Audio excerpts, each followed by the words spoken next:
So, as you know, August 8th was a pretty big date between Wayfair, Jones Works, Tag, Leslie Sloan, Blake Lively. It was Battle of the PR. Now, pay very close attention to these timestamps as I read them. August 8, 2024. At 10:11 a.m. Pacific Standard Time, Nathan and Lively's publicist, Leslie Sloan, reach an agreement where neither will communicate directly with the reporter prior to informing the other. Nathan states, "I am not doing one thing without speaking to you," to which Sloan responds, "Me either." Just 9 minutes later, Sloan breaches her agreement with Nathan by engaging with a reporter at the Daily Mail.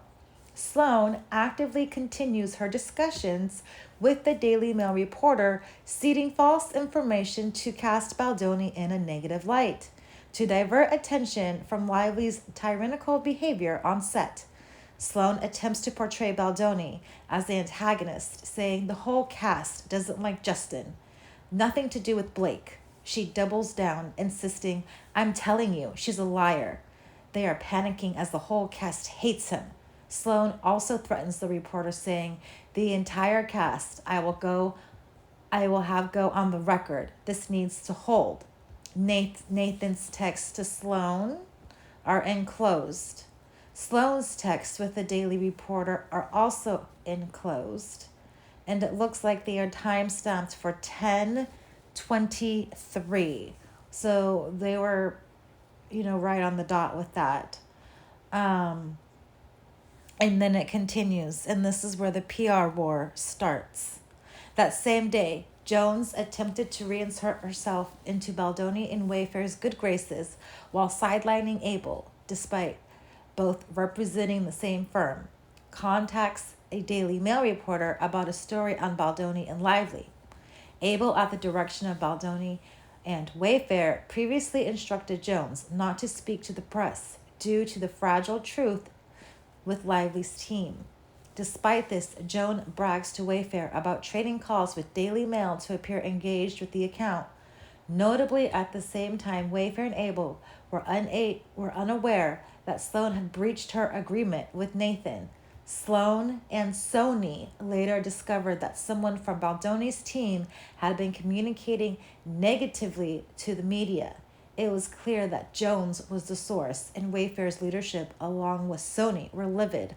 All parties were desperate to avoid an all-out conflict between Lively and Baldoni just as the film was about to be released. And this looks like it's a group text from Stephanie Jones to Jamie Heath. It says, "And we all know I would never ever say Blake is to blame. I'll contact Sony Comms now, as I know this isn't true. Do not contact anyone at all right now. Contact. I'm sorry for being direct, but I need to be direct. I don't want any messaging with anyone right now. I am officially needing that to be understood." This text message was sent at 9:20 a.m. Stephanie Jones, "To clarify again, I have not spoken to Daily Mail. The above isn't true. I also don't believe blank or blank at Sony are saying that above. Quote also has spaces as if it was just being drafted. I am not contacting press, but is concerning if or redacted are saying I have escalated this as I haven't even touched this. I'm going to contact them." Jamie Heath replies, "Stephanie, as your client and the one pays for the services, I am stating to not contact anyone regarding Wayfair or Sony at this time. If you do after this text, it'll be a major problem. This needs to be respected now." And so Nathan and Abel are left to deal with the fallout from Jones inserting herself into the situation. And then here comes Leslie Sloan. Now take a look at what she does, who she pulls in the introduction to Jenna Redfield. Sarah Nathan texts Leslie Sloan on 8/8/2024, 11:21.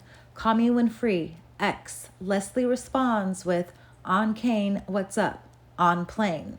Sarah Nathan. Hi, just checking that he's still not going to London or Denmark?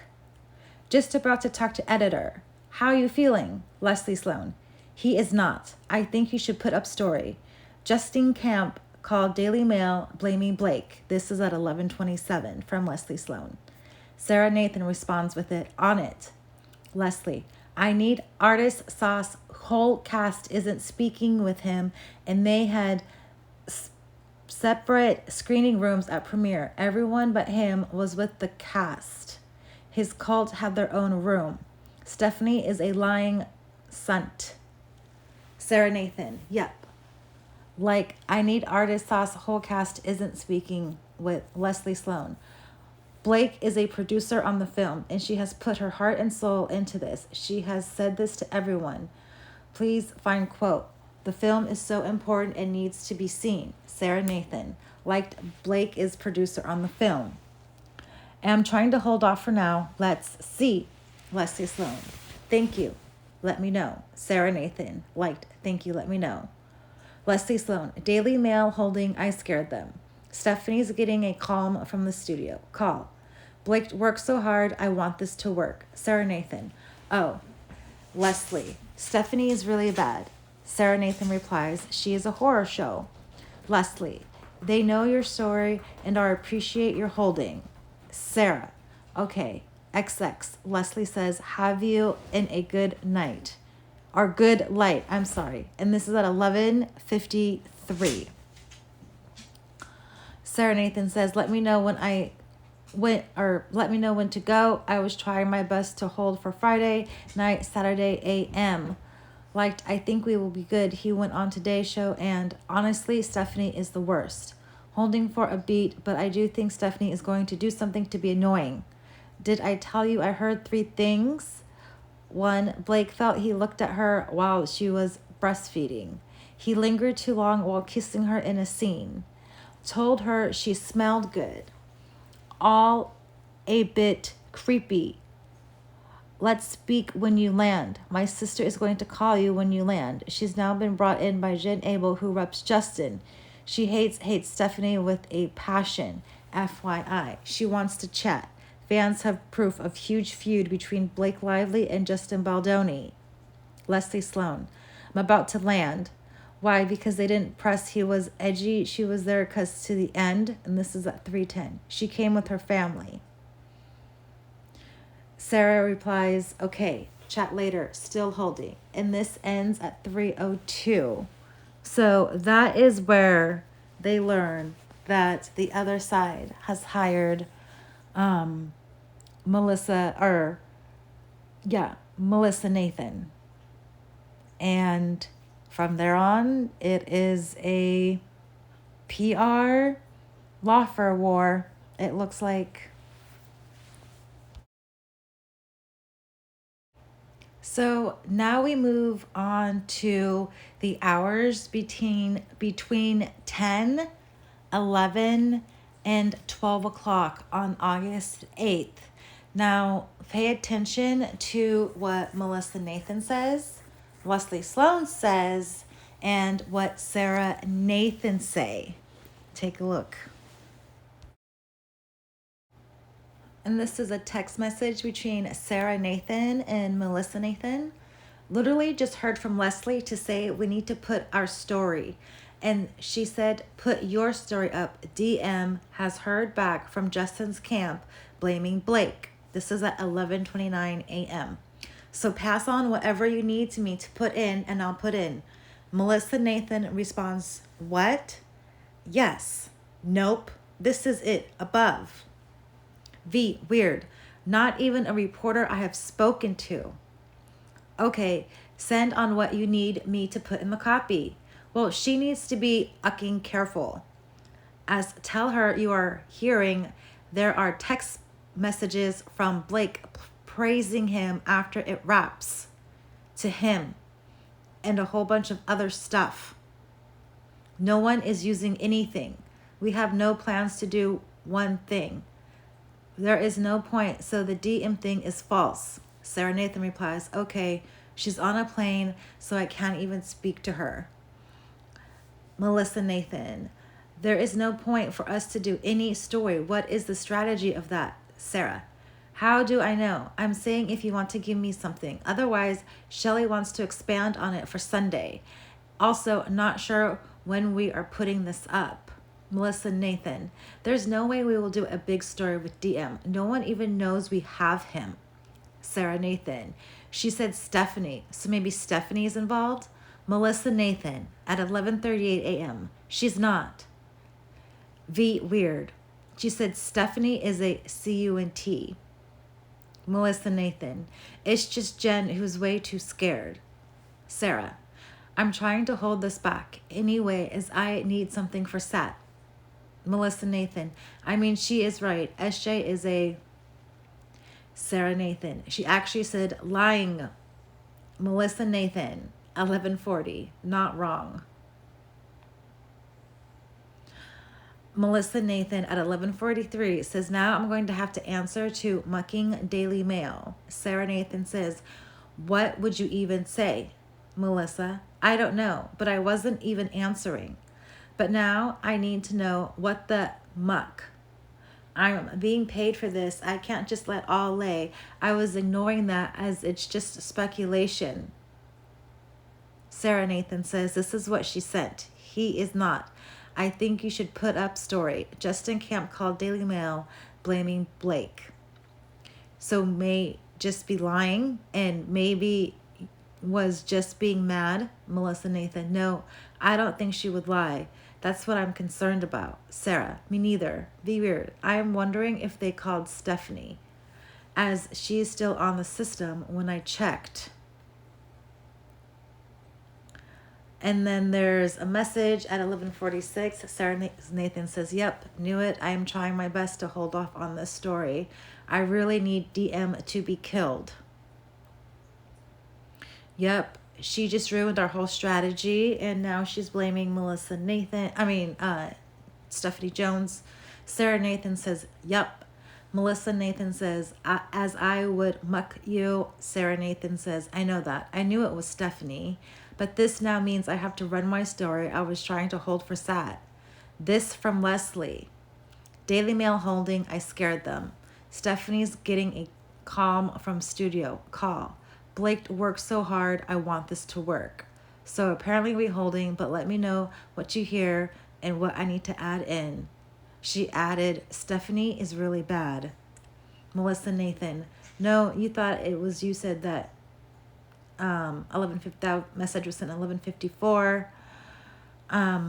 Sarah Nathan replies, I thought the camp and was like, WTF. And then she realized that Stephanie is still down as his rep and worked out what happened. Leslie is furious at Stephanie.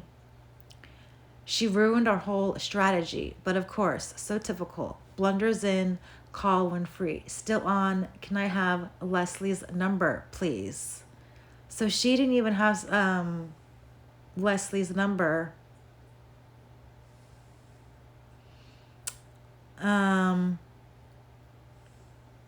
So yeah, and then it turns out all of this is going on between 11, 12. It does go towards the end of the day. Melissa Nathan finally gets in touch with Leslie Sloan about 5:30 p.m. And then Melissa Nathan at 5:39 says, I just don't understand where you got most of this from, because I think some of this that you said stuff that I told you in confidence. That's not fair. Sarah Nathan at this time says, what? No, she told me some weeks ago when I went to her, and she was the one who said Blake felt uncomfortable. I haven't written any of that. I'm just not killing the story, though, to make it seem like all is okay. Literally held it for her for a month. She called him an actual predator, FYI. And at that time, 6:48, calling you in 10, just need to eat badly. So by this time, the damage has already been done, and the information is already being fielded out through mainstream media, at least with the gossip magazines and whatnot. And then it is very interesting because if you take a look at this point right here, it shows a message sent around 11:30 for this TikToker. Jenna Redfield also mentioned that she got a direct DM with some certain details that were similar to her lawsuit filing. Now, could that be related to Leslie Sloan? And am I saying Leslie Sloan did it? Well, no, but I do find it odd that out of all of the content creators, Jenna Redfield is mentioned in the Blake Lively disclosures as having knowledge and information of the actual harassment and smear campaign, but yet she was never subpoenaed and never deposed, as of we know now. We don't know. I don't know. Just to be clear, it has not been clear, but it doesn't seem like she's been anything on court records referring to this lawsuit. So why did Blake include her if Wayfair didn't use her but was monitoring her content?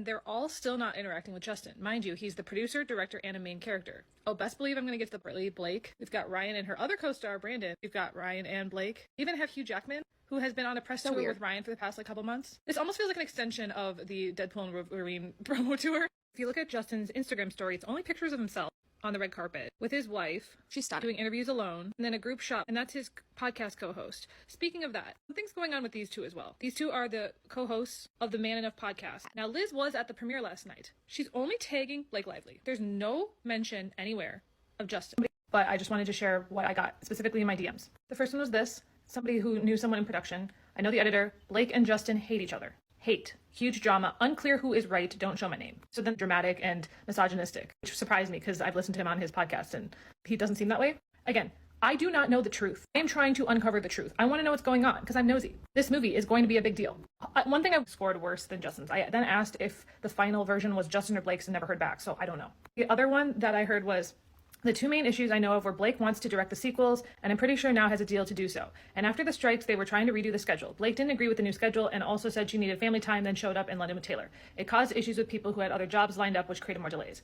This is where I'm like, okay, so it seems like Blake and Ryan are the issue, but why has everyone unfollowed Justin? What there's something going on with Justin. So I said, interesting, I hadn't heard that. Still curious about why everyone unfollowed Justin. If it's a Blake versus Justin issue, why did everyone take her side? I heard from another person that many of the crew sided with Justin, but it seems like the cast isn't doing anything with him. She said, from what I heard, she caused issues with and for a lot of the crew. Blake and Ryan aren't known for being nice, and I'm guessing it's probably just coming from them. Okay, so what I've realized is that everyone has their own opinions and facts and perspective. Honestly, I don't know if there's a good guy and a bad guy in this situation. It feels like there might have been something that happened with Justin. I don't know. Maybe the studio's like, just ignore him. This is the Blake show now. I don't know. Maybe Blake is like, you won't be in the sequel if you don't, ice him out. I don't know. Maybe Justin did do something. I have heard mixed things. I've heard more people defend him than defend Blake. I've also heard a few people accuse him of being behind the scenes that I can't talk about because there's investigations happening.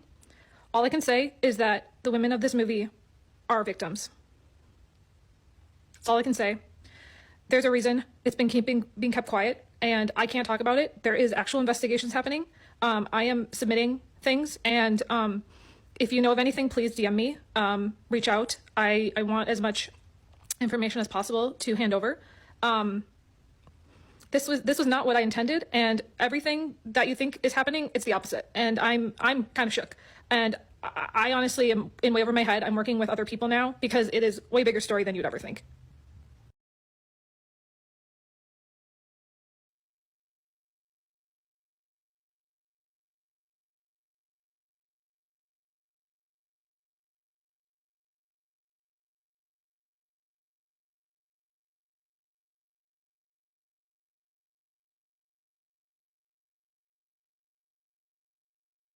Me, and so I decided I needed to stop posting about this topic.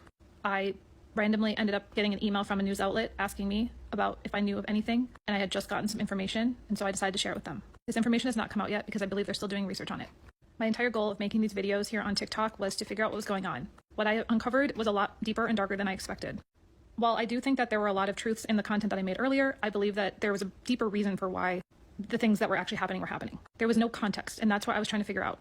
I believe that I know the truth, but I also do not want to say it out loud until it is legally okay for me to say so, because I want the media and the news to actually break it before I do. I do not want to get sued, and I do not want to talk about sensitive issues that have not been confirmed. I'm sorry I stopped posting. I really needed to take a mental health break because this information was a lot for me. Again, I'm trying not to be vague, but I just can't say what I want to say until more comes out. I feel like I left you guys in the dark, so I'm sorry. I'm really trying. This was a lot for me. I am not a journalist. I live in Minnesota, and I like to talk about fun pop culture topics, and this was not one that ended up being that. You may have seen some more recent postings on news sites that have sort of changed tides about what the story is about, and all I can say is that the information that I found out is like that, but a little bit more deep. It hasn't been confirmed, but seeing what's been happening in the news, I feel like I'm on the right track, and I feel like it could potentially be what's going on. If it comes out, I will tell you and talk about it more in depth, but I'm waiting to get confirmation about all of this. I slept about 4 hours last night. I did go see the movie. Some of you guys wanted a review. Unfortunately for me, I found this information out about 10 minutes before I saw the movie, so it definitely made it a hard watch. But overall, honestly, I actually thought it was a pretty good movie. Unfortunately, now I believe some of it will be tainted by what's happening behind the scenes. I'm sorry if I've been kind of wishy-washy on here. When I found this information out, it really impacted the way that I felt about this story, and I really just wanted to get away from it. So I retreated off of TikTok. In fact, I've had the app deleted from my phone since this morning. So I have not read a single comment today. I believe more will be coming out soon, so I am expecting a lot more comments, and I'm expecting that, and honestly, I probably won't be looking at TikTok for the next couple days. Again, I don't know if what I found out is true, which is why I sent it to the media, but I'm waiting to have the story break and see if that is actually true information. Thank you guys for following and supporting what I'm doing, because this has been a lot. There are a lot of really powerful people. There's a lot of people involved in this story, and it wasn't officially what I thought when I first started. Please know that I am really trying to keep everyone safe, and that this is really not easy for me. I'm keeping all the videos up because I want to show kind of the timeline of how I found out information, as well as other news outlets are using them. And I don't want to have like a deleted video in someone's news outlet, even though I believe a lot of those videos may not have accurate information anymore after finding this information out. I hope you understand my reasoning. I'm really trying to keep everything legal and above ground, because that is in my own personal ethics. Thank you guys for watching. There has been more and more articles coming around, basically claiming that Justin is the issue here. For a long time, we didn't understand why everyone unfollowed him. We didn't understand why they were separated, but the truth is slowly being unveiled. This is what I've been trying to figure out this whole time. I didn't understand it. I didn't get what was going on. We thought it was Blake's fault. We thought that that was what's going on, and that we had, that she was taking over the movie for creative reasons. That's not what's happening. She took over the movie because of other things that were going on much deeper. There's a reason Ryan was on set, and it wasn't because they wanted to take over the movie. There's a lot of reasons why the press tour ran the way it was, and this will all be revealed in time, but I'm sharing things as I find them out. This is something I knew yesterday, but I still believe there's more to come. Unfortunately, a lot of people on TikTok will not want to believe this, but there is going to be more and more articles. There's going to be more and more people digging into this, and this is what I believe is actually happening. This is why I was so confused. It was like, what's going on? It doesn't make any sense. Now that there has been another side coming out, it makes sense. Few days, a bunch of my content on TikTok has been going viral and been featured in multiple news publications, on Twitter, and it's really been a lot. I stumbled into something quite innocently where I was like, I wonder what's going on with this, and I have been making more and more pop culture-esque sort of investigative journal content type stuff on TikTok, and what I didn't realize I'd stumbled into was a lot bigger than I'd expected and a lot darker. I'm not allowed to say anything right now because I don't want to say any wrong information, specifically legally. I have given all of my information to media to research and do more digging because I don't know. I am an amateur sleuth, and this is just something that I have found interesting, and now it's a little over my head. So I am just leaving it up to the media to figure it out moving forward. The biggest thing I've learned from this is that there are multiple sides to every story, and that there is a lot more information being held from the public than I originally thought. There's a lot of stuff that goes into the marketing of a multi-million-dollar movie, and a lot of people on the ground level don't know what's going on. Also, a lot of information is conflicting. So I was literally just weeding through things that I was being sent, trying to figure out, okay, does this seem real based off of what I'm seeing in context?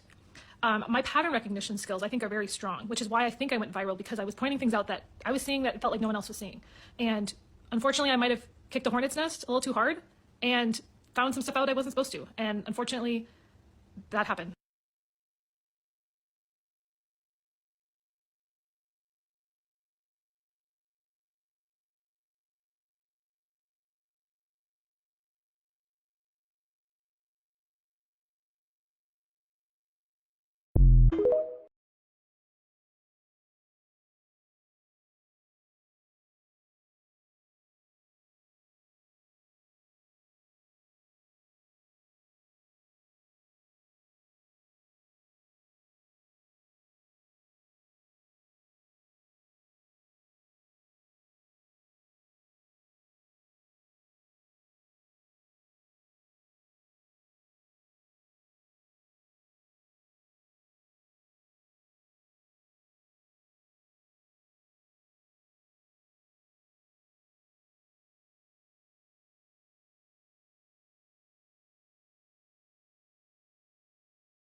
Jenna Redfield's content was being tracked by Jen Abel and Katie Case.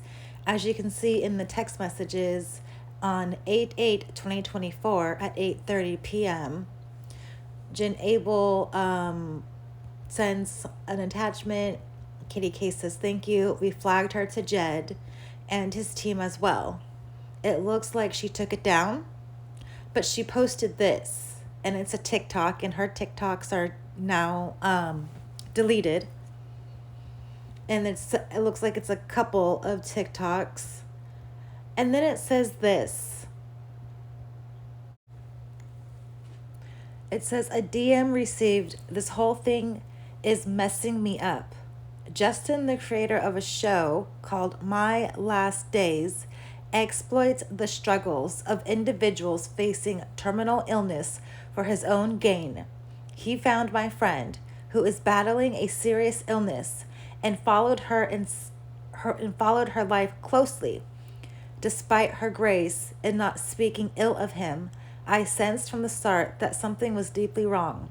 Justin weaponizes therapeutic language, presenting himself as thoughtful and supportive, yet his actions reveal a very different reality. He portrays himself as an ally to women and the vulnerable, but it's all a facade. He manipulates the vernacular of care to mask his true intentions. In reality, none of the proceeds from the show benefited the individuals he profiled. He even had the audacity to depict her hometown, a vibrant and affluent community, as a small, impoverished town. His portrayal was not just inaccurate, but insulting. Once the show aired, Justin took his profits and vanished, leaving nothing but a sense of exploitation in his wake. His behavior was not just tacky and gross, it was betrayal of the very people he claimed to uplift. The text messages continue. I'm assuming that this is not true in the slightest. This girl is on a very dangerous crusade to more followers. Either way, we flagged to Jed and his team for more serious action on the social side. We'll monitor heavily for any shift in narrative seen based on this narrative, re My Last Days, and any other commentary on it. This text is at August 8/8/2024 at 8:37 p.m. Kitty Case. Also, if this isn't true, and I'll let Melissa and Brianna chime in too, but this is ground for cease and desist or legal. Jen Abel, pushing out some good press. Jen Able E Online. And so it continues and it ends at, it looks like 9:15 about with Blake Lively feud. Justin Baldoni ends with us, director by Perez Hilton. And it looks like they add on Jamie. And let's take a closer look at Jenna. So Jenna Redfield was a TikToker whose content has been deleted from TikTok along with her account, I believe. She seems to have some information from outside sources or maybe insider sources, and it is pretty interesting what she has to say as far as Blake Lively and the Justin Baldoni accusations. Some of her deleted posts include August 12, 24. Given the potential significance of what was shared, I passed the information along to the media. They have the resources and connections to investigate and confirm these kind of stories, something I'm not equipped to do. Since Thursday, I've been waiting for further developments. There has been some progress, but it's been slow due to the legal complexities and red tape surrounding the issue, which is part of what I uncovered. I don't know if the story will ever come out, or I'm not going to be the one to release it because A, it hasn't been confirmed, and B, sharing sensitive information could lead to legal trouble. Next we have 8/13/24 IEW update. Hey all, still taking a TikTok break. I'm finding a few new venues to do research and deep dive as the media is taking a long time. Independent researchers with large YouTube accounts to do deeper research. Don't worry, I will try to figure a way to get the info to you all. I want everything to be thoroughly looked into, so I'm going to the people who do it all the time. Thanks for all the support. I'll be back when I have more news.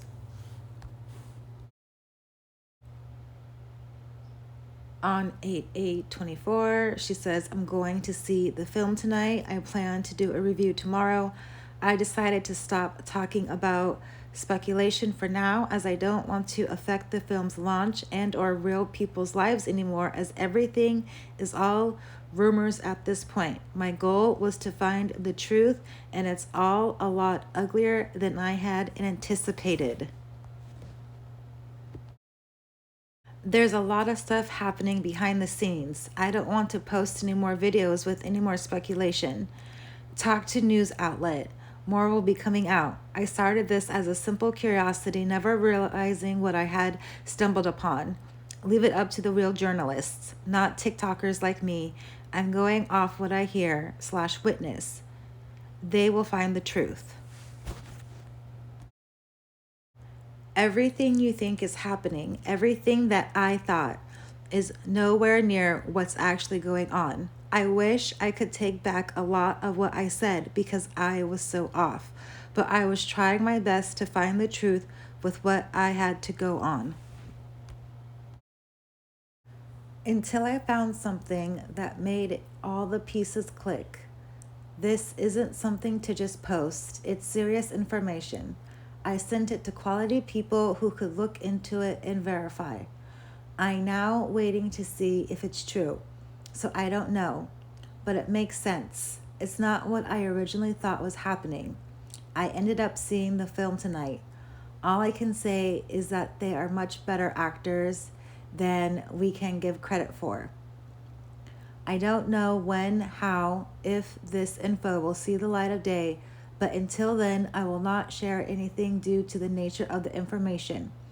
I went into this with the intentions of finding the truth without realizing how far this went. I forget that TikToks are shared off of TikTok, and I've been written about in articles, so that's been interesting. I hope that me prying didn't hurt anyone. I just wanted to figure out the truth and didn't realize the lengths being taken to conceal it were there for a reason.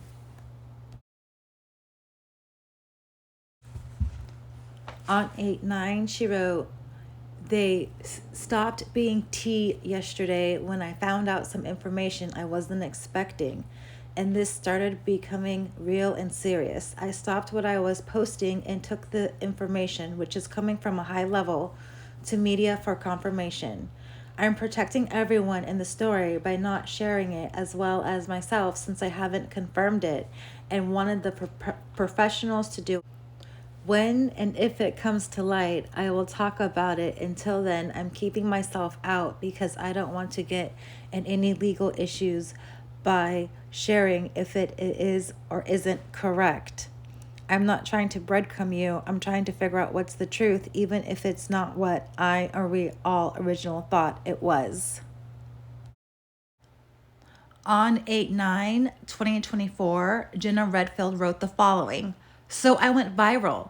The last 2 days have been some of the craziest of my life as a content creator. Just a few days after announcing I'm focusing on pop culture on my TikTok, I find a story and it goes insane. There's a lot of stuff happening behind the scenes, but I'm mostly staying out of it. This feels like I'm in on my own movie. I'll just watch from now on. I know this is only the beginning of things happening around this whole thing, and I'm honestly taking a break from TikTok because it's giving me extreme anxiety at the moment. Thanks for those who have sent messages. I'm trying to figure all this out. On 8/12, 2024, Jenna Redfield writes the following. An update. Hi, everyone. I want to provide an update on what's been happening last week. I found myself diving into a complex situation, realizing there was much more to the story than I initially thought. Things escalated on Thursday when I received multiple DMs with information that suggested the story is deeper and more intricate than I had previously understood. Some of the messages seemed like they were using me as a vessel to share sensitive information while keeping their identities anonymous. Although the themes were consistent across multiple messages and I found them credible, the information was unconfirmed and far reaching, so I chose not to share it publicly. Given the potential significance of what was shared, I passed the information along to the media. They have the resources and connections to investigate and confirm these kinds of stories, something I'm not equipped to do. Since Thursday, I've been waiting for further developments. There has been some progress, but it's been slow due to legal complexities and red tape surrounding the issue, which is part of what I uncovered. I don't know if the story will ever come out, or I'm not going to be the one to release it because A, it hasn't been confirmed, and B, sharing sensitive information could lead to legal trouble. At this point, I'm focused on protecting myself from any potential consequences. I want the truth to come out as much as anyone, but only with concrete evidence to back it up. That said, it's important to remember that much of what's been shared with me remains speculation, and it's incredibly difficult to know who to trust online. In situations like this, it's easy for misinformation to spread. So I'm being very cautious about what I believe and what I share. As always, I encourage everyone to approach these kinds of situations with a critical eye. I believe the truth will eventually come out, but that it might not be right away.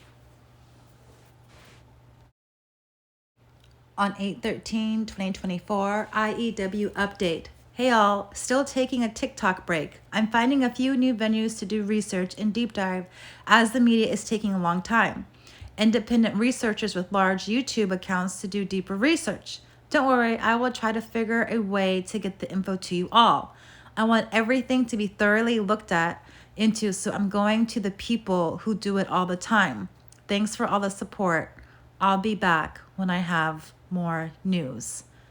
Unfortunately, she deleted all of this stuff, and the rest of her results, or the results of this situation, are later in the video. So make sure you watch all the way to the end because there's some interesting developments. Now, the DMs weren't only received by Jenna Redfield, they were also received by this TikToker who appeared on Popcorn Planet. And it looks like these are similar messages, but the timing is quite interesting. And as we discussed, you can see why. But this message right here says, "Hey there, you don't know me, and please never post this anywhere but for your own awareness. I just thought I'd message you. A lot happened on set that will eventually come out. But if I were you, I'd take down those videos. I can promise you wholeheartedly that the female cast members are victims. That's all I can say. But to put any negative press on people going through it is just probably the last thing they need. Again, obviously, you had zero idea, but just wanted to give you a heads up. It will come out in their own time, but Blake is as sweet and innocent as ever. And you are correct that her husband absolutely is there to protect her." Now, the last part is quite interesting because, as we can see, Ryan Reynolds will go through to great lengths for his wife. Now, I don't know if this is meant to be intimidating, but as you can tell with Jenna's videos, it was quite intimidating for her in this whole experience. This video will now transfer over to the previous Jenna Redfield video. Hey guys, this is House of Chatter. I've updated the Jenna Redfield video for you guys to include the new TikTok video that was just released on the docket by docketupdates.com. This will make a lot more sense in the video when you watch it. And also, this video does not exist anymore because it has been deleted. And when you look through my previous videos, you can see some of my commentary and my shock about it. Hi guys. There's something happening behind the scenes that I can't talk about because there's investigations happening. All I can say is that the women of this movie are victims. That's all I can say. There's a reason it's been being kept quiet, and I can't talk about it. There is actual investigations happening. I am submitting things, and if you know of anything, please DM me. Reach out. I want as much information as possible to hand over. This was not what I intended, and everything that you think is happening, it's the opposite. And I'm kind of shook. And I honestly am in way over my head. I'm working with other people now because it is way bigger story than you'd ever think.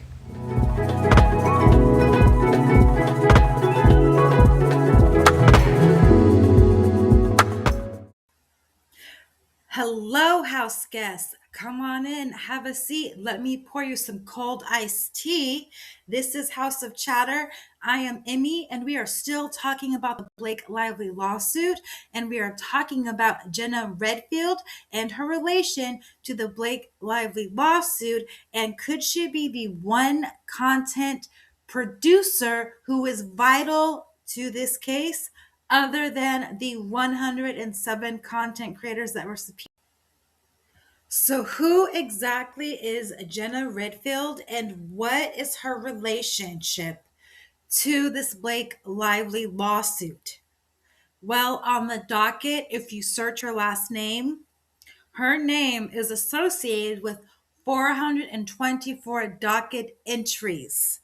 Some of them are exhibits in relation to her, and some of them are just declarations, and hers is in the pile of documentation supporting some motions. And we'll take a closer look at that. So, who exactly is Jenna Redfield and who has brought her up? Well, this is Jenna, this is Blake Lively's disclosures. She names Jenna Redfield as a content producer. Her attorney or how she could be contacted is redacted, but additional contact information to be determined. She apparently has knowledge about the party's alleged conduct. I don't know why a content producer would know the party's alleged conduct and the retaliation campaign alleged by Miss Lively. So now I have questions because apparently Jenna Redfield knows similar information as Jamie Reynolds, Mr. Reynolds' niece, and Tamara Reynolds, Mr. Reynolds' mother. Why would she have any information about the retaliation campaign that maybe Range Media Partners, Mr. Baldoni's talent agency, knows of? Which I did not see these on the other disclosures, but that's another video. Jenna Redfield, content producer, has similar knowledge to everybody else on Blake Lively's disclosures, including Taylor Swift, Gigi Hadid, Hugh Jackman, among others. So why is Jenna Redfield, or is she even mentioned in this lawsuit? Well, I am going to point out August 8 for you. This is from Blake Lively's CRD complaint. It says, the significant spike in the volume of negative sentiments toward Miss Lively included notable spikes on approximately August 8 and 14, 2024, and continued to trend mostly negative for the remainder of 2024. Okay. So, again, why is Jenna Redfield important? What else happened on August 8th? At 10:11 Pacific Standard Time, Nathan and Lively's publicist, Leslie Sloan, reached an agreement whereby neither will communicate directly with the reporter prior to informing the other. Nathan states, I am not doing one thing without speaking to you, to which Sloan responds, me either. Just 9 minutes later, Sloan breaches her agreement with Nathan by engaging with a reporter at the Daily Mail. Sloan actively continues her discussions with the Daily Mail reporter, seeding false information to cast Baldoni in a negative light, to divert attention from Lively's tyrannical behavior on set.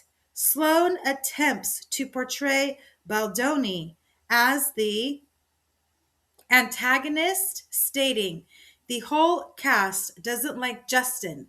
Nothing to do with Blake. She doubles down, insisting, I'm telling you, she's a liar. They are panicking as the whole cast hates him. Sloan also threatens the reporter, saying, the entire cast I will have go on the record. This needs to hold. Nathan's text with Sloan. Thank you, Safe Flight. And this is just saying, now I am involved. There will be no shock surprises to you.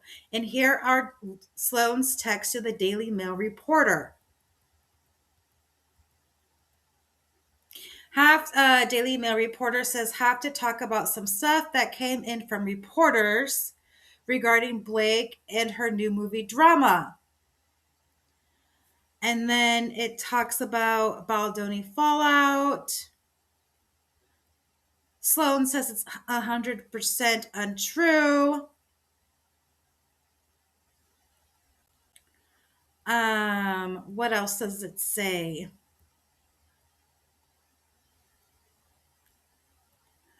She didn't require script runs, nothing to do with this. She produced the movie, and it looks like got a cut.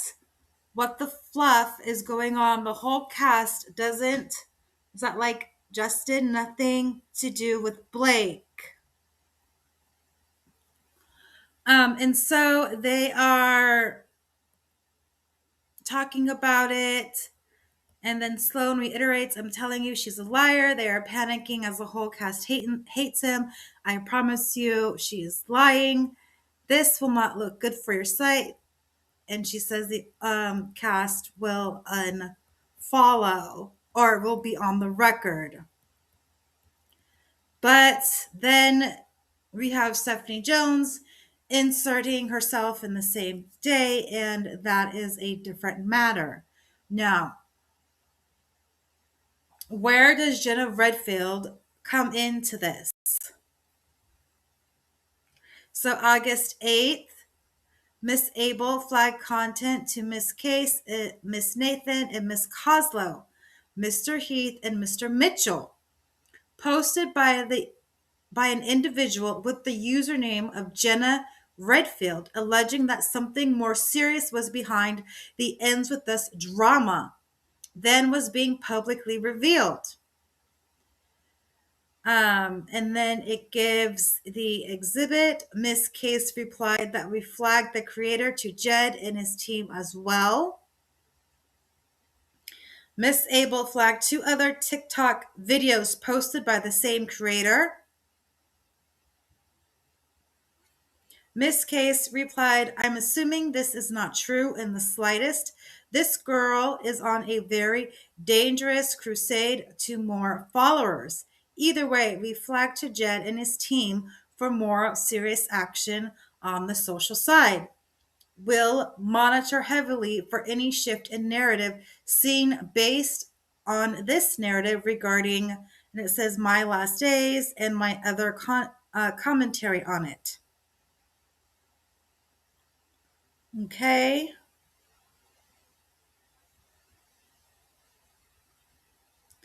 So that is where Jenna Redfield starts coming in. And we see here again, August 8th, 2024, Abel sent a message to Mitchell of Jonesworks, Nathan, Case, and Coslow.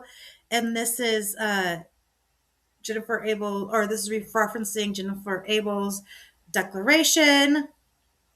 Abel flagged the negative public commentary about Baldoni as part of her employment at Jonesworks. Again, conduct media monitoring. And then it says on August 9, 2024, Abel exchanged text messages with Nathan concerning articles about a rift or feud between Baldoni and Lively, as well as other potential media coverage of the situation. I'm just going to continue this because this is important. As part of her employment at Jonesworks, Abel monitored news outlets for negative publicity and Baldoni and sought to potentially garner public or positive publicity for him. Advise on any marketing and campaign strategies to ensure broad messaging is consistent, opportunities are maximized, and the strongest press angles aligned. Okay. Abel exchanged text messages with Nathan on August 9, 2024, as part of her employment at Jonesworks. Okay, so they are involving Jonesworks and Matthew Mitchell. And you can see this again. I'll just go up to here because it talks about August 9th.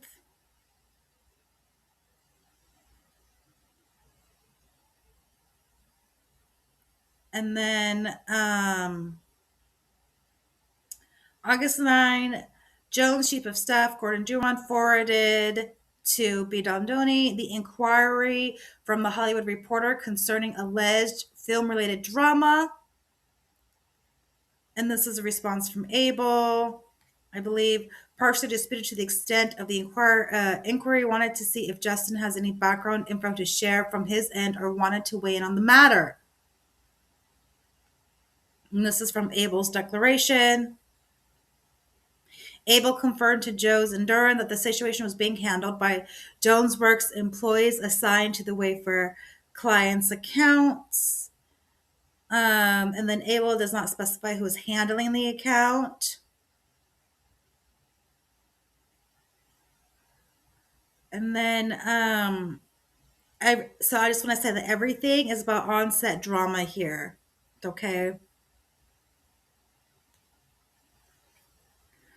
And again, here is another August 8th.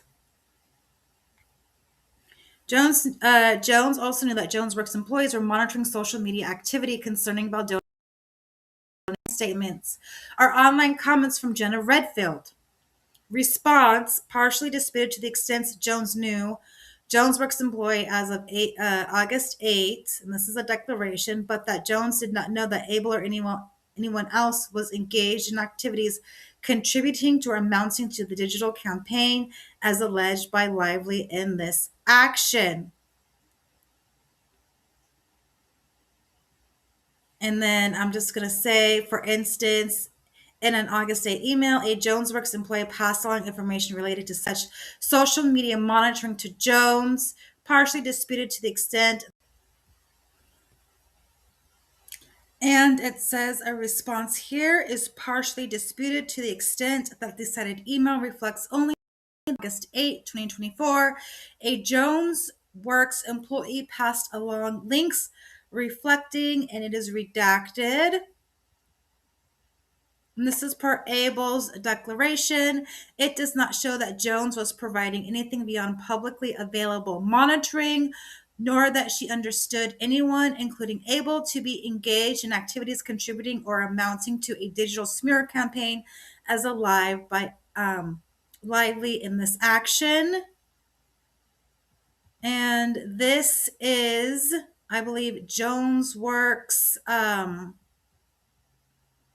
disputed facts. So this is Jones Works response to 56.1 by third party Jennifer Abel and counter statement of material facts.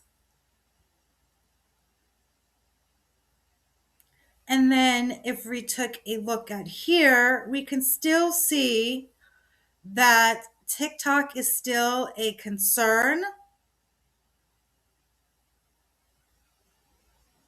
Again, this is Jen Abel's declaration. So this is what they're referring to. It says here, on August 8, 2024, I sent a text message to of Jones Works, Nathan, and Case concerning, again, this is redacted, taking note of or flagging negative public commentary about Baldoni was part of my duties as a Jones Works employee. A true and correct copy of the text chain is attached as Exhibit 14. Again, we could see that August 9th, there was still talk about a rift or a feud between Baldoni and Lively and other potential media coverage of the situation. So there's a rift and a feud. There's nothing uncomfortable yet. August 10, 2024, I exchanged text messages with Heath Mitchell of Jones Works and Case concerning the Hollywood Reporter article and TikTok videos related to Lively and Baldoni. Okay.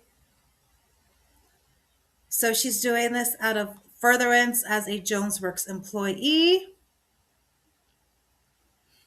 Again, TikTok is vital to this case. And Megan Toohey of the New York Times, when a TikTok gossip personality posted criticisms of Baldoni, Jennifer Abel texted, "We flagged to Jed and his team for more serious action on the social side." I'm not sure if they're referring to Jenna Redfield, but Jenna Redfield suddenly became a TikTok content producer because of this ongoing feud, I should say. And Jenna Redfield does comment about the positive stories that Baldoni is getting. So um, TikTok was part of the monitoring and part of a social combat plan, right?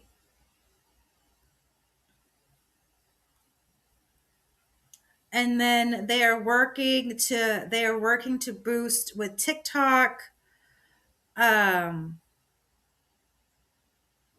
and I'm going to read this because it does. Now we start seeing the uncomfortable comments. So I'm going to say the next day on August 14, 2024, Miss Abel texted, I'll have our digital side boost this. TikTok and the right TikTok, an individual who Miss Lively has never met, respond on social media that Mr. Baldoni made Miss Lively uncomfortable and sad, calling it all nonsense. Okay, so TikTok is now circulating a rumor that Miss Lively was uncomfortable and sad. That is coming out August 14th. Again, Jenna Redfield is mentioned as evidence in the waiver motion for summary judgment. That is her TikTok videos that they are referencing to. Again, they are still following this story. Social is really important. Again, Baldoni built his reputation and that movie on social media. Let's not forget that. But as you can see, August 10, it's actually sad because it shows you have people really want to hate on women, and this is just the backlash from Blake Lively. So again, who exactly is Jenna Redfield? Well, if you look at her TikTok videos, those are deleted and no longer accessible. You might find him on CJ's YouTube pinned. But also, Jenna Redfield wrote a Substack about behind the scenes of It Ends With Us.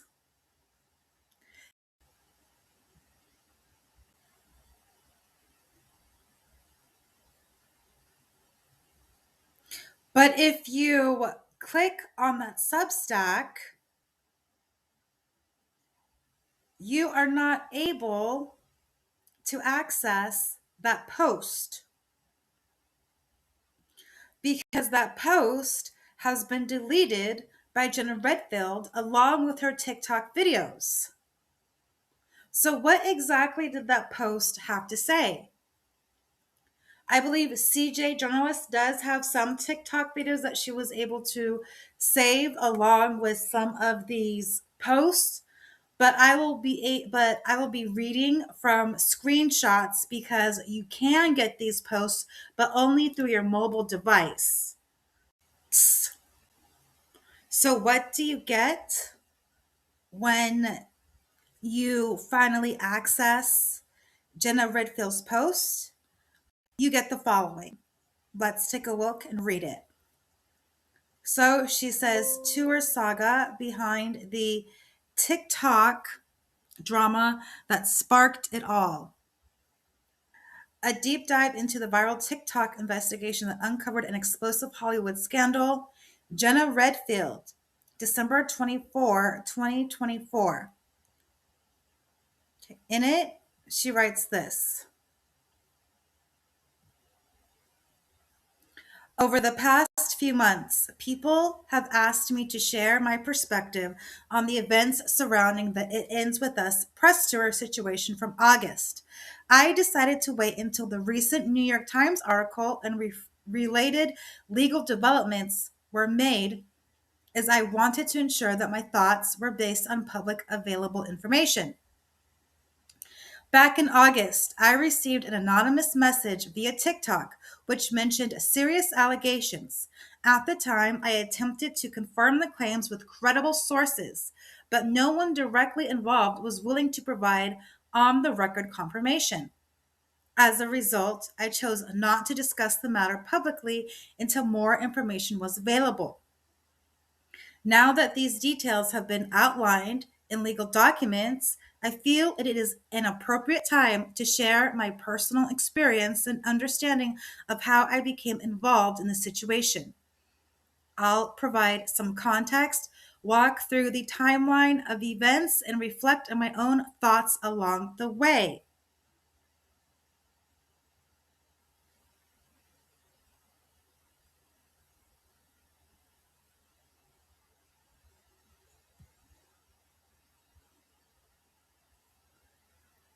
Statement of position. Throughout my coverage, I maintained no direct contact with any principal parties involved in the production or legal proceedings.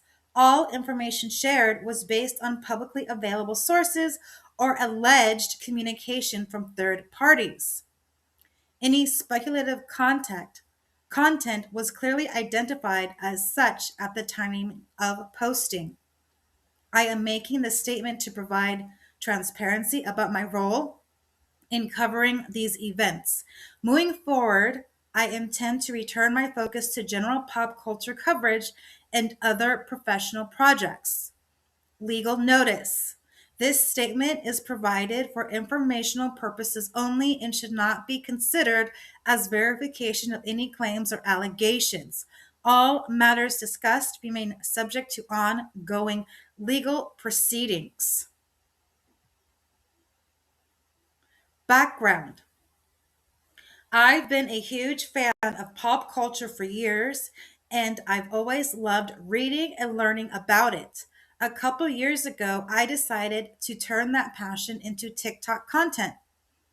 I initially created a separate TikTok account called Pop Culture with Jenna, but after some time, I thought, why not consolidate everything into one account? Once I made the switch, I started posting about current events and pop culture news on my main account. To my surprise, some of the videos really took off. One even hit over 1 million views. That viral was about Stranger Things, but honestly, I would create content on anything I found interesting. In July, I joined the Creator Rewards program, so I began actively looking for stories that could go viral. One topic that caught my attention was the movie adaptation of It Ends With Us. I hadn't read the book and didn't care much about it at first, but I was intrigued by the casting. Blake Lively being cast seemed odd to me, as did Justin Baldoni. It felt like they were a bit too old for the roles. This casting choice sparked a lot of backlash when it was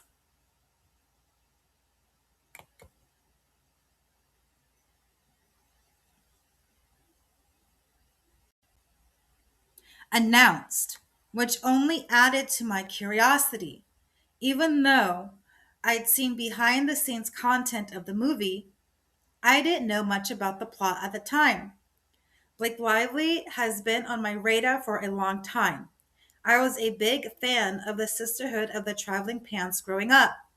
While I didn't watch much Gossip Girl, I knew she was the star of the show. As a proud Swiftie, I also knew her through her friendship with Taylor Swift, and of course, I always loved her husband, Ryan Reynolds. I was familiar with Justin Baldoni. I'd listened to his podcast, Man Enough, seen a few of his movies, and admired his work, especially his connection to Minnesota. He filmed a video here with Zach Sobich, which really resonated with me as a Minnesotan. Being a fan of both Blake Lively and Justin, I was genuinely excited to see what they'd bring to the movie when it finally came out. Start of the timeline, August 6th. I didn't know the plot of the film, and so I wasn't that invested. And then I was looking for a new TikTok idea, so I scrolled Instagram and I found one of Blake Lively's posts. All of a sudden, I kept seeing the question, where's Justin? Where's Justin in the comments? And I hadn't seen any articles about this yet or anything. I was just seeing a few Instagram comments and thought, That is weird. I haven't seen him in any of the press. I've always been a film junkie. I went to film school, but also am a marketer. So I was like, this the weirdest press tour I've ever seen. So then I started watching some videos about the press tour and realized Justin wasn't many of them at all. So that night, I decided to make a TikTok about it. And I showed the screenshots of the Instagram comments that I'd seen and asked what was going on. So if you look back at the very first video I made about it, you'll see that I just screenshotted Instagram comments, asked questions about it, and then I went to bed. I always go to bed being like, who knows what will happen in the morning? When I wake up, maybe it'll do well, maybe not. August 7.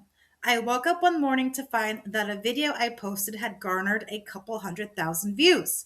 I realized there was significant interest in the topic and decided to look further into it to see if I could find any additional information. That's when I came across Liz Plank's Instagram stories. For context, Liz was one of the co hosts on the Man Enough podcast and had attended the premiere of the film. As I watched her stories, I noticed something unusual. Justin wasn't mentioned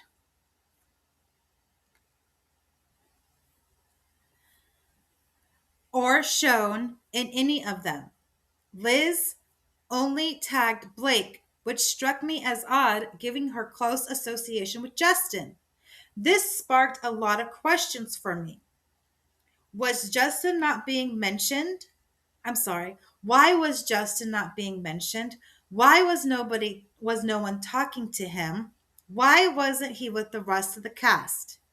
These questions led me to create another video, which ended up being the one that went viral with over 3.2 million views.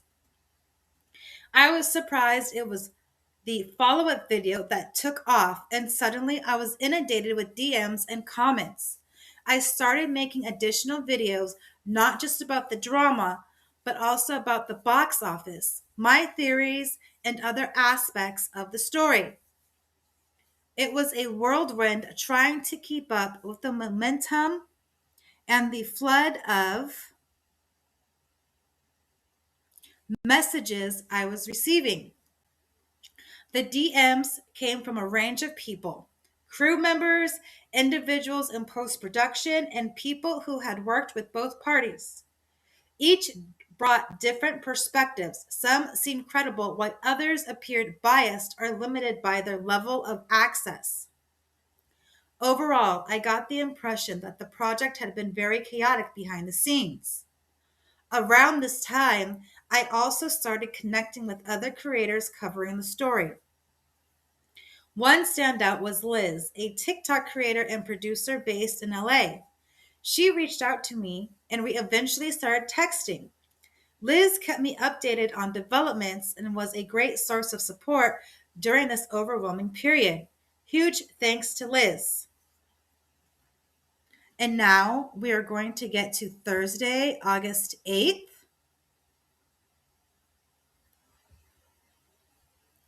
Many of the messages and comments leaned heavily against Blake, but what stood out to me was the surprising number of supportive comments about Justin. I noticed several remarks praising Justin, highlighting his positive qualities and expressing admiration for him. Actual comments on my most viral videos included, I refuse to think Raphael could do anything wrong. Justin Baldoni is an absolute angel. I know that much.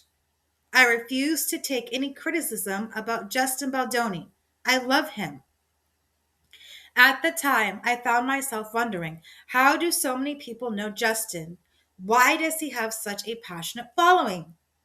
In hindsight, I considered the possibility though unconfirmed, that some of these comments could have been influenced by the alleged findings of what was written in Blake's lawsuit. While I can't say for certain, the situation left me questioning things and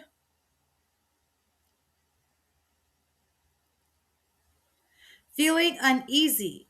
It all felt off. I assume some of the support stemmed from his Jane the Virgin days, but the sheer number of people insisting he could never do anything wrong felt unsettling to me. It made me think, you don't really know this person.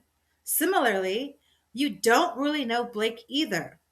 It raised the question, how can people take a side so strongly without knowing all the facts? The disparity in narratives on TikTok compared to the actions and dynamics of the cast felt strikingly one sided.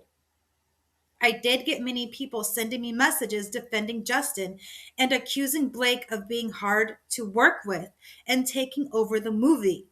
But I didn't get a handful that weren't as positive about Justin. A message from someone in the post production world who had worked with Justin and did not have a favorable impression. A message from someone close to Colleen sharing that something negative had allegedly occurred involving Justin on the set. One DM in particular caught my attention. It contained information closely matching details which are now outlined in the lawsuit. For privacy reasons, I won't share specifics, but I do have screenshots of the conversation. Interestingly, just about 30 minutes before receiving these messages, I had purchased a ticket to the movie. I felt it was important to watch it in order to continue covering the story. As everything was unfolding in real time, I received an email from a reporter at a major news outlet.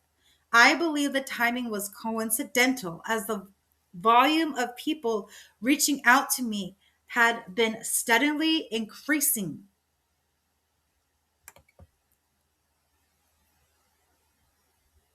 When I spoke with the reporter over the phone, I approached the conversation cautiously. I made it clear that the information I was sharing was unverified and merely allegations that had been shared with me. While I didn't feel comfortable providing screenshots of the DM, I relied the general content verbally so the reporter could investigate further. Throughout this process, I was focused on ensuring that any claims were treated responsibly and not presented as fact without proper evidence. The reporters seemed surprised by the information and assured me they would look into it. I felt a sense of relief knowing that a professional with access to resources and journalistic standards was now investigating the matter. It lessened the weight of responsibility I had been feeling, as I know verifying such claims was beyond my capacity as a content creator. Over the following days, it became clear that no one directly involved in the situation was willing to speak on the record. The reporters kept me updated, explaining the difficulties they faced in corroborating the allegations.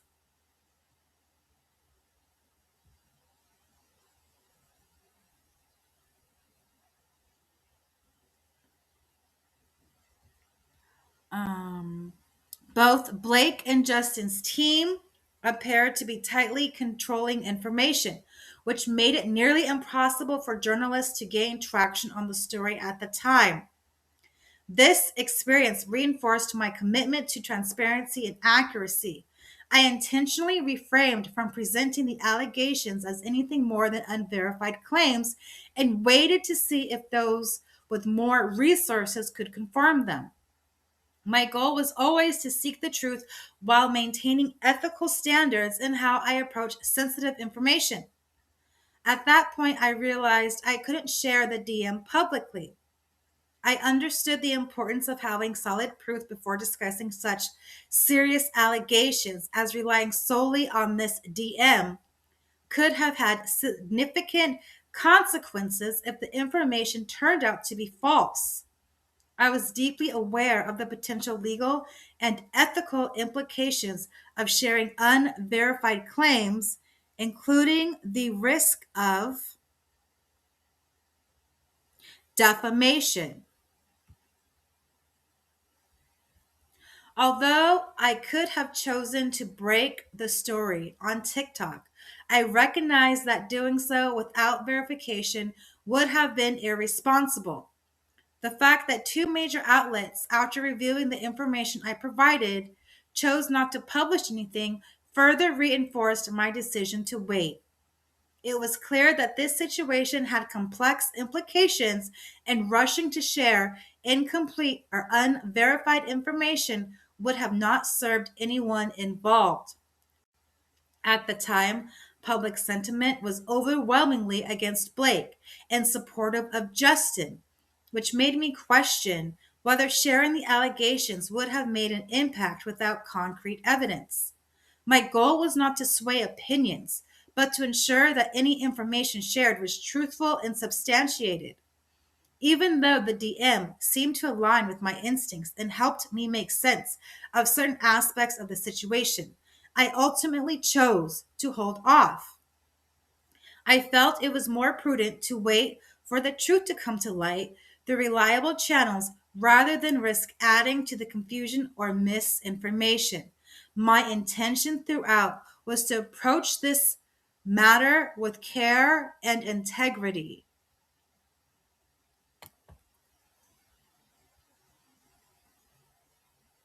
I saw the film that night knowing all of this. It made it very hard to stomach, and I ended up crying afterwards over all the intensity I felt. Friday, August 9. The Hollywood Reporter article was published, followed by hundreds of others, many of which referenced my video. The Sun, Page 6, Distractify, The Independent. For the first time, my Google alert for my name was triggered. My TikTok presence suddenly became very public and personal, with people from all corners reaching out on social media, including some I hadn't heard from in years. It was an overwhelming experience. I was grappling with the weight of the DM I had received and the ramifications, yet I felt constrained from discussing it publicly. The situation left me feeling caught in a challenging position, unsure of how to navigate the sudden attention and responsibility.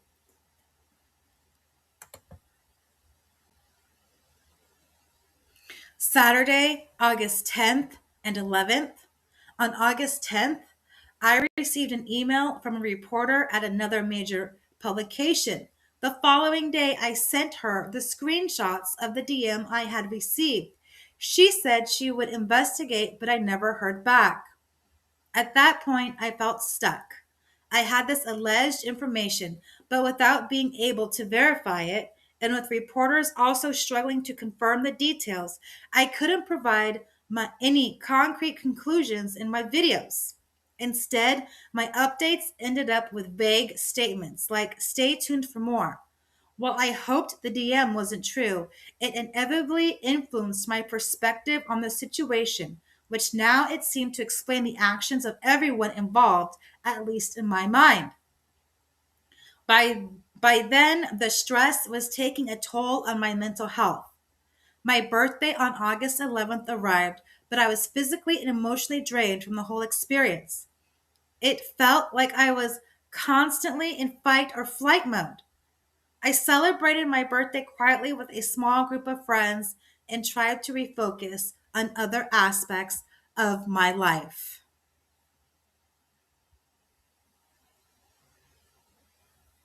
August 12th and beyond. I posted a few more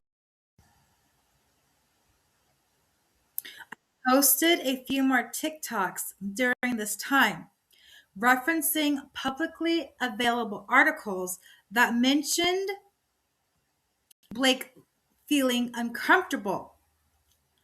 I used these articles to highlight that there seemed to be tension or issues worth noting. While I didn't directly reference or disclose the content of the information I had received, I had acknowledged that my intention may have been to allude to it indirectly. I was careful to base my comments on public information rather than making any unverified claims for fear again of any legal action if down the road what I believed was not true. I ended up stepping back from TikTok entirely for a month, giving myself some space to process and recover. August 16th, YouTube Brett Cooper shared a video about the story, including a clip from one of my TikTok videos. A few friends out to let me know after seeing her video, which garnered 2.5 million views. At the time, the attention felt overwhelming. And even hearing people discuss the situation brought up a lot of difficult emotions for me. And the months that followed, when asked about it, I would simply say that I might share the full story someday. Now, after taking the time to process and reflect on the experience, I feel ready to share my perspective. Saturday, December 21st. Months later, I woke up to texts and articles reporting that Blake had filed a lawsuit against Justin. Multiple people forwarded me the New York Times article and others detailing the case. As I read through them, I noticed that some of what I had previously suspected seemed to align with the details in a lawsuit. The lawsuit included one of the DMs I had received and shared on TikTok. To clarify, this was not something I created or wrote myself. I was simply sharing what had been sent to me. Blake's team used this as proof that Justin's team was tracking any remotely negative posts about him. For me, this marks the end of my involvement in the story. I plan to step back and let things unfold as they will. While there's likely more to come, I no longer wish to be a part of the discussion or to have this define my presence in the public eye. TikTok's role in the story. What started as a simple observation about Instagram comments quickly transformed into something much bigger. Largely due to TikTok's unique ecosystem, I've spent a lot of time thinking about how the platform itself shaped the story's trajectory. The algorithm's impact. When my follow up video hit 3.2 million views, I witnessed firsthand how TikTok's algorithm can amplify a story beyond its original scope. What began as a straightforward question about Justin's absence from press events snowballed as the algorithm pushed my content to millions of viewers, many of whom had no prior context about the situation. Each view, and comment fed into the algorithm, creating a feedback loop that kept the story at the forefront of many For You pages. The pressure of the Creator Rewards program definitely played a role here. As I mentioned earlier, I had just joined in July, so I was actively seeking trending topics. This situation hit right as I was learning to navigate content creation as a potential income source, which added another layer of complexity to my decision making process. Looking back, I'm sorry, the comment section echo chamber. Looking back, I noticed how the comment sections of my videos became their own ecosystem. Early comments often set the tone for subsequent responses. When those initial comments were heavily pro Justin or anti Blake, as many were, it created a sort of echo chamber. New viewers would arrive at the video, see these comments, and their perceptions would be influenced before they'd even fully process the situation. This relates back to what I observed about the surprisingly passionate defense of Justin in the comments. TikTok's format encourages quick emotional responses rather than nuanced discussions, which might explain why so many people felt uncomfortable making absolute statements about people they'd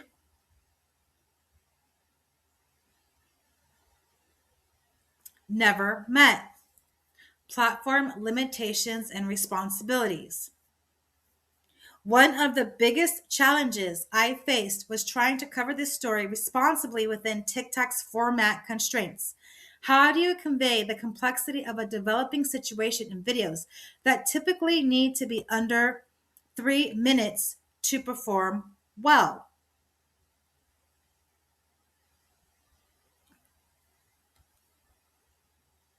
Sorry, guys. How do you maintain nuance when the platform rewards definitive attention grabbing statements? When I received that significant DM with serious allegations, these platform limitations became even more apparent. TikTok's quick hit format isn't really designed for the kind of careful, measured reporting this situation required. This partially explains why I turned to professional journalists instead of sharing the information directly on my platform. The digital footprint. What I didn't fully appreciate at the time was how permanent this digital footprint would become. Once my videos were cited by The Hollywood Reporter and other mainstream media outlets, they became part of the official record of this story.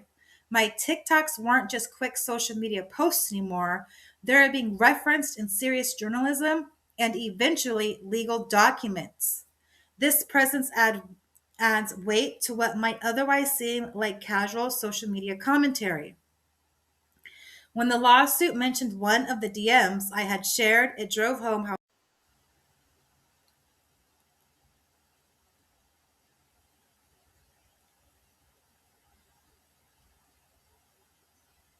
When the lawsuit mentioned one of my DMs I had shared, it drove home how social media content can transcend its original context and platform limitations to become part of larger narratives. Looking forward, this experience has fundamentally changed how I approach content creation on TikTok. While the platform's ability to rapidly spread information can be powerful, it also requires careful consideration of responsibility and impact. As I move forward with pop culture coverage and other projects, I much more mindful of how TikTok's unique characteristics can shape narratives and influence public perception. The platform's role in this story, from its algorithm to its comment sections to its format limitations, serves as both a cautionary tale and a learning experience for creators covering developing stories. While TikTok can be an incredibly powerful tool for sharing information and building community, it's crucial to understand its limitation and potential impacts when dealing with sensitive or developing situations. Looking ahead, I'm excited to focus on writing my book in 2025 and creating lighthearted TikTok about pop culture, which is what I enjoy most. What started as a story I followed has veered into a territory like true crime, a genre I don't typically cover, and I'm ready to move territory like true crime, a genre I don't typically cover, and I'm ready to move on from it. Jenna Redfield is a Minnesota based entrepreneur specializing in digital organization, content creation, and personal wellness strategies. As a Notion ambassador, she offers templates, courses, and coaching to help individuals streamline workflows and boost productivity. Jenna shares her expertise on TikTok, YouTube, and her podcast, Optimization Toolbox, where she explores ADHD friendly productivity and content creation strategies with an upcoming book on digital organization and personal optimization. Jenna is a DM purportedly from Jenna Redfield or from Jenna Redfield and possibly Liz Plank. That is a rumor. I can't substantiate who she is talking to, but in it, this looks like it's a Instagram post. It says Jenna Redfield. I still can't believe that happened either. I thought I was just pointing out a PR moment. I didn't realize I was stepping into what become one of the biggest Hollywood scandals in recent memory. Talking about movie marketing is one thing. Talking about the potential downfall of two of the most powerful people in the industry, that's another level. It was never what I wanted to be a part of. I didn't expect that video to spark what it did. When things got overwhelming, I stepped away from my own well being. I couldn't carry that weight. Others picked up the story and continued with it when I didn't want to be involved anymore. Watching it all unfold from a distance has been surreal. A true butterfly effect. One moment, one post echoing far beyond anything. I still believe the truth will rise, and I'm at peace knowing I walked away when I needed to. Full story through December on my Substack. So she used Substack, but also she also posted this on 12/21/2024. This looks like an Instagram post. It says Jenna Redfield, the wait is over, and I'm so happy this story is finally over. When I first started making the story, it was very lighthearted, but quickly took a dark turn. I received information in August that Blake and Ryan were accusing Justin of sexual harassment and sent it to multiple newspaper outlets to validate the story. But nothing came of it.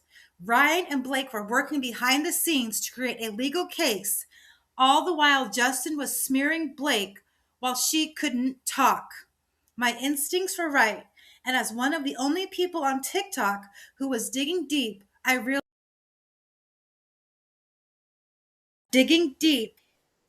realized that I was very close to the truth.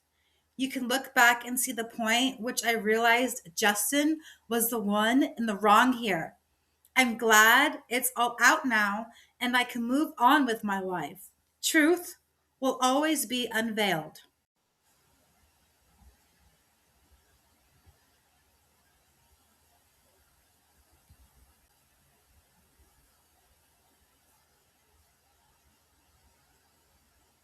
Have Hugh Jackman, who has been on a press tour with Ryan for the past couple months. This almost feels like an extension of the Deadpool and Wolverine promo tour. If you look at Justin's Instagram story, it's only pictures of himself on the red carpet with his wife. She stopped doing interviews alone, and then a group shot, and that's his podcast co-host. Speaking of that, something's going on with these two as well. These two are the co-hosts of the Man Enough podcast. Now, Liz was at the premiere last night. She's only tagging Blake Lively. There's no mention anywhere of Justin. Story that I've been waiting for 5 months is finally coming out. And it was in the New York Times today. I highly recommend reading this article. As you guys know, I went viral in August for talking about this story and digging deep into what was actually going on behind the scenes. And it ended up taking over my life for a week. And in this article, basically, Blake Lively accuses Justin not only of sexual harassment, but also a smear campaign. Now, I'm going to be honest and say I got a lot of DMs that were bashing Blake. And I don't know if those were from his team or what, but I also got one lone DM that told me what really happened behind the scenes. I have not shared this DM, but a lot of it is covered in this article. So I felt like it really just covers a lot of the stuff that's in this. I'm really glad that this is over, but I wanted to show you guys specifically a part of the article that shook me to my core. This quote made me stop in my tracks. It says, when a TikTok sleuth started asking questions about Mr. Baldoni, Ms. Abel texted that this girl is on a very dangerous crusade. I truly believe this is about me because at the time I was getting a ton of views, a ton of information, and I started changing my tune about Mr. Baldoni. I saw through the smear campaign again.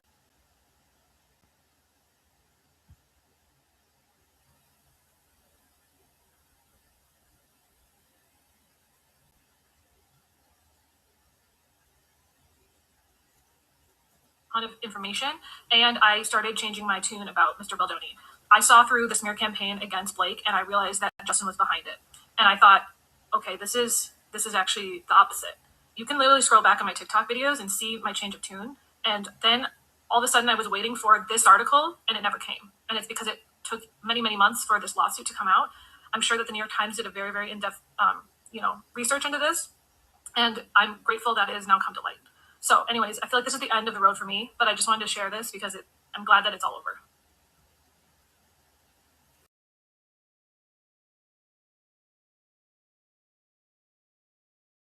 The bottom of the Blake Lively lawsuit, or did Blake Lively say side plant stories, or even worse, did they actually commit defamation? Now, the question is, what does Wayfair have? And considering that Wayfair has used Jenna Redfield as a support for their motion in summary judgment, did Blake Lively name the wrong content creator? Or was this content creator part of Blake Lively and Ryan Reynolds' plan in hopes to take over the movie for a sequel? Of course, this is all alleged.